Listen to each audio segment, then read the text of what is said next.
Et maintenant, il nous reste une dernière entreprise pour cette deuxième session des entreprises innovantes présentées à Métronome. Et il s'agit de l'entreprise Traffic First. Êtes-vous monsieur Trotanaer? Bon, bien, je vous laisse 10 minutes pour présenter votre entreprise. Parfait, merci beaucoup.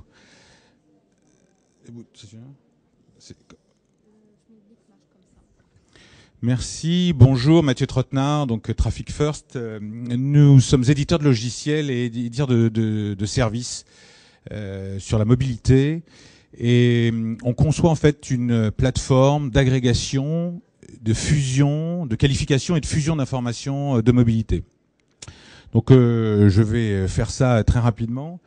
Qu'est-ce qu'on fait vers l'écran? Voilà. Bon, le concept, la vision, c'est quoi? La mobilité, c'est 50% une infrastructure. Hein, il faut faire des routes, il faut faire un réseau de transport, des trains, un réseau de trams. Et 50%, c'est de l'information. Accéder à ces réseaux, se déplacer sur ces réseaux, c'est de l'information. Donc, qu'est-ce qu'il faut? Il faut évidemment soit agréger les informations qui potentiellement sont existantes, soit en créer, en mettant et en disposant des capteurs. Et à quoi ça sert? Évidemment, ça aide fortement le gestionnaire à optimiser la gestion de son réseau, à mieux le connaître, à optimiser les flux aussi entre les différents réseaux de transport quand on gère à un niveau territorial assez large. Et puis ça aide aussi énormément les utilisateurs, les usagers qui vont avoir des informations, pas seulement sur un type de réseau, mais éventuellement sur différents types de réseaux et pouvoir faire des choix d'intermodalité. Alors le principe, c'est un écosystème assez vertueux dans lequel on se positionne. Il y a des acteurs, des informations de mobilité qui sont fournies par différents types d'acteurs. Ces acteurs, c'est les exploitants, les usagers, des gestionnaires de flotte, enfin tous ceux qui circulent ou qui utilisent un réseau de transport, quel qu'il soit. Et on y associe aussi des contenus qui facilitent la mobilité. La météo, évidemment, a un impact sur la mobilité fortement. Les parkings, si on veut faire de l'intermodalité, il faut bien garer sa voiture, passer évidemment pour passer à un autre mode de transport. Donc il y a toutes sortes d'informations. Donc ça, déjà, il faut les agréger, il faut aller les chercher. Et puis ensuite, on va les traiter. Donc là, c'est là où on se positionne, évidemment. Traiter ces informations, c'est prendre des informations qui viennent de technologies différentes, de formats différents, pour les mettre dans des référentiels qui soient à peu près similaires, pour qu'elles soient exploitables et intégrables dans des applications. Donc là, on fait traitement temps réel, on fait traitement différé, on fait même de la prévision.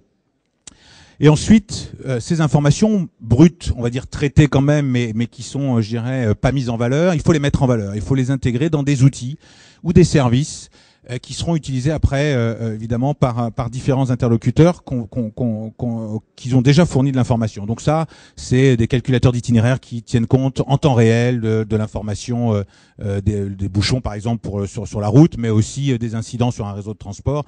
C'est des diffusions sur différents modes de support de diffusion, les téléphones, l'internet, les panneaux à messages variables, la télé, enfin il y a toutes sortes de supports. Et au final, évidemment, ces services reviennent aux utilisateurs initiaux qui, évidemment, eux-mêmes ont fourni de l'information et le cercle, évidemment, est bouclé.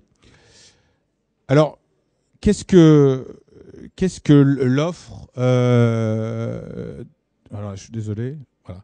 Qu'est-ce que c'est que la plateforme de Traffic First? C'est une plateforme d'aide à la décision.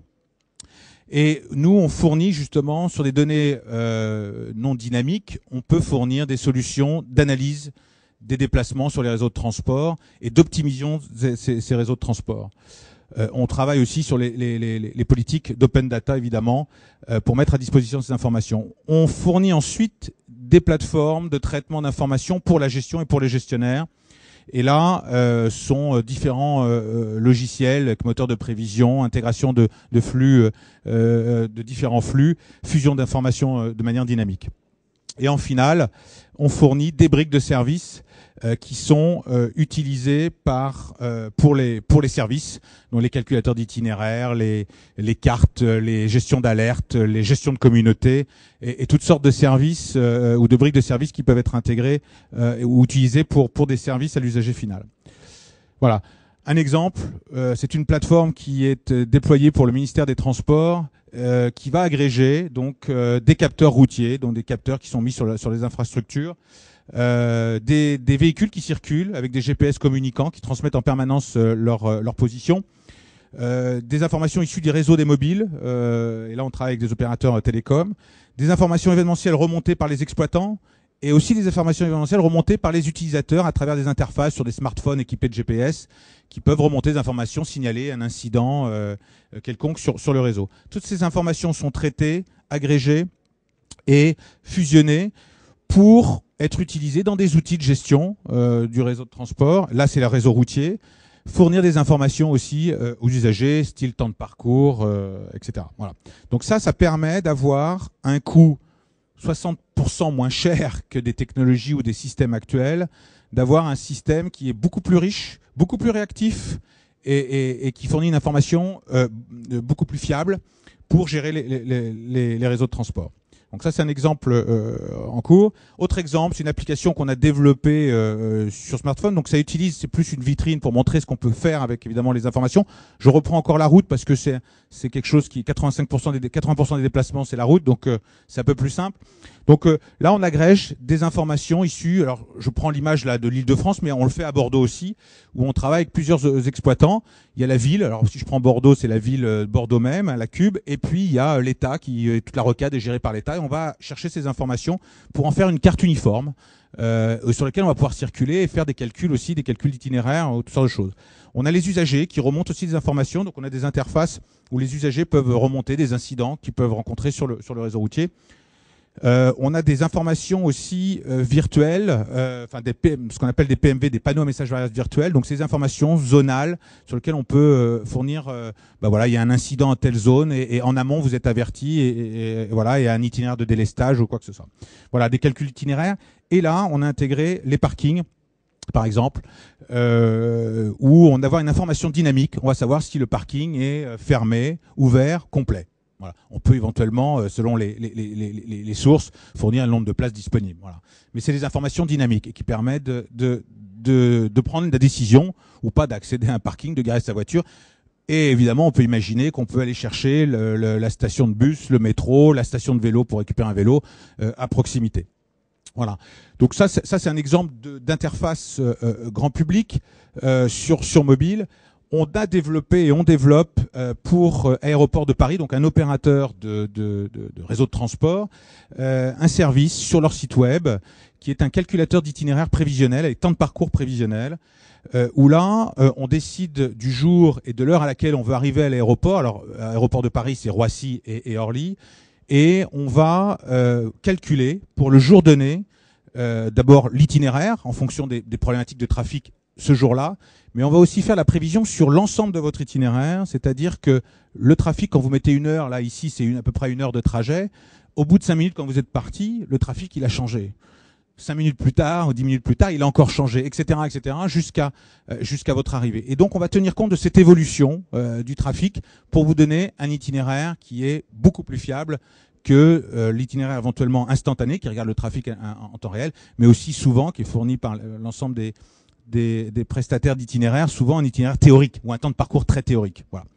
Donc voilà pour comme exemple. Alors on peut imaginer après d'autres types de services. Ça c'est un exemple concret. On peut imaginer ça pour accéder plus rapidement à une borne de recharge quand on aura des véhicules électriques. Voilà, pour arriver au plus vite et être sûr d'avoir un endroit pour recharger. Voilà 3 exemples. Voilà trois exemples concrets d'informations qui vont être traitées par notre plateforme et qui permettent d'améliorer soit la gestion, soit l'aide à la décision, au déplacement pour les usagers des différents réseaux de transport. Je vous remercie pour votre écoute. Merci à toutes les présentations que nous avons eues sur cette deuxième présentation des entreprises innovantes parmi les 50 entreprises innovantes de Métronome. Je vous invite à revenir dans une grosse demi-heure pour la troisième session de la journée. Voilà, merci beaucoup. Au revoir.